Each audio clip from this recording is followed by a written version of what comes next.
ассалому алайкум дӯстон, хуш омадем ба шабакаи мо. Дар навори имрӯза барои шумо тозатарин ва муҳимтарин хабарҳоро аз ҷаҳони ММА омода кардем. Лайкро зер кунед, мо боша наворро оғоз мекунем. Дӯстон, агар ба шумо доруҳои гиёҳӣ бо сифати баланд ва нархи дастрас дар кор боша, пас мо ба шумо беҳтарин ширкат шифофарморо тавсия медиҳем. Доруҳо барои шахсони хунукзадагӣ, барои қавӣ кардани мардонагӣ, барои хароб ва фарбеҳшавӣ, ришу мӯйсарбарорӣ, равғани сиёҳдона барои ҳамаи дардҳо ва боз бисёр дигар доруҳои гиёҳии босифат. худи ҳозир ба номерҳои дар рӯи экран буда занг зада доруҳои даркории худро дастрас кунед ва ҳатман аз номи канали Паҳлавон гап занед. ҳамин гуна дӯстон, шумо ҳам доруҳои даркории худро ба даст меорен ва ҳам канали моро сахт дастгирӣ мекунед. топови ҷангвари UFC дар вазни нимёна Гилберт Бёрнс баъди мағлубияти худ дар муҳорибаи дурахшон зидди Ҳамзат Чимаев ба мухлисони худ муроҷиат карда чунин гуфт: ташаккур ба ҳама барои дастгирӣ ва мактубҳо. ин муҳорибаи сахт буд. ман дар назар дорам, ки ман аз ин муҳориба баҳра бурдам. ин натиҷаи мехостагии ман нест, аммо мутаассифона дар зиндагӣ чунин корҳо мешаванд. ман кори хеле зиёдро паси сар кардам, хеле боинтизом будам, аммо чизе ки ҳаст ҳамон аст. ҳозираш да ман баромад намекунам, аммо ин кор муваққатӣ аст ва ман бармегардам, гуфтааст Гилберт. дӯстон, фикр мекунам, ки баъди ин муҳориба Гилберт Бёрнс мухлиси хеле зиёд пайдо кард ва барои чунин муҳориба UFC ба ӯ маблағи хуб доданд. шаби гузашта пулҳои коркардаи иштирокчиёни муҳорибаҳои асосии турнири UFC 273 муайян шуд ва ҳозир мо пешкаши шумо мекунем. пулҳои коркардаи Пётр Ян $410,000, а пулҳои коркардаи рақиби ӯ Алҷемин Стерлинг боша $520,000, пулҳои коркардаи Ҳамзат Чимаев $205,000, а пулҳои коркардаи рақиби ӯ Гилберт Бёрнс боша $250,000.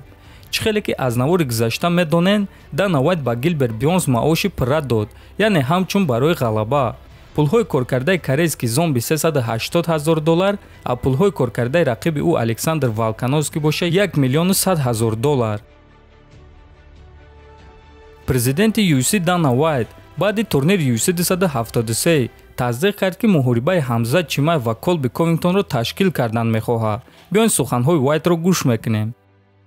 намедонам, ки муҳорибаи Чимаев зидди Ковингтон чӣ қадар рақамҳоро ҷамъ мекунад, аммо ин муҳорибаи калон аст.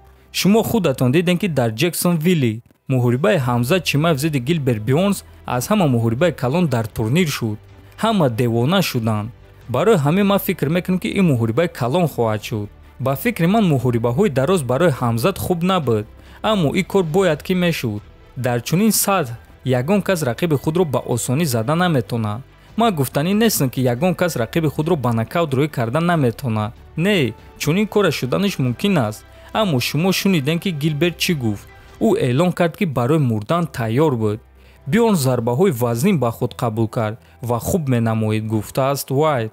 хотиррасон мекунем, ки Ҳамзат Чимаев дар муҳориба зидди Гилберт Бёрнс бо қарори доваро ғалаба ба даст овард ва ин аввалин муҳориба дар карьераи касбии ӯ шуд, ки то қарори доваро рафт.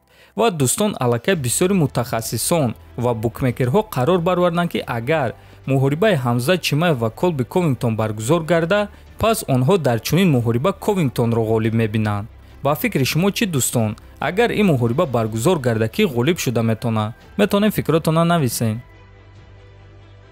турнири навбатии UFC аллакай рӯзи 16 апрел баргузор мегардад ва муҳорибаи асосии турнир, муҳорибаи рейтингӣ дар вазни нимёна, реванш байни Висенте Люке бо рекорди 21-7 ва Билол Муҳаммад бо рекорди 23 хоҳад шуд. турнир шаби 16 ба 17 апрел аз соати 1:00 ба вақти Москва ва 3:00 ба вақти Душанбе оғоз мегардад. хотиррасон мекунем, ки якум муҳорибаи онҳо соли 2016 баргузор гардида буд ва дар ҳамон муҳориба Висенте Муҳаммадро дар якум раунд бо тариқи нокаут шикаст дода буд ва акнун Муҳаммад ин мағлубияти худро маҳкам кардан мехоҳад. дӯстон, дар ҳамин ҷо навори мо ба поён мерасад. ҳатман фикр ақидаотонро нависен, дар канал обуна шавен. то боздид хонободу сарбаланд бошед.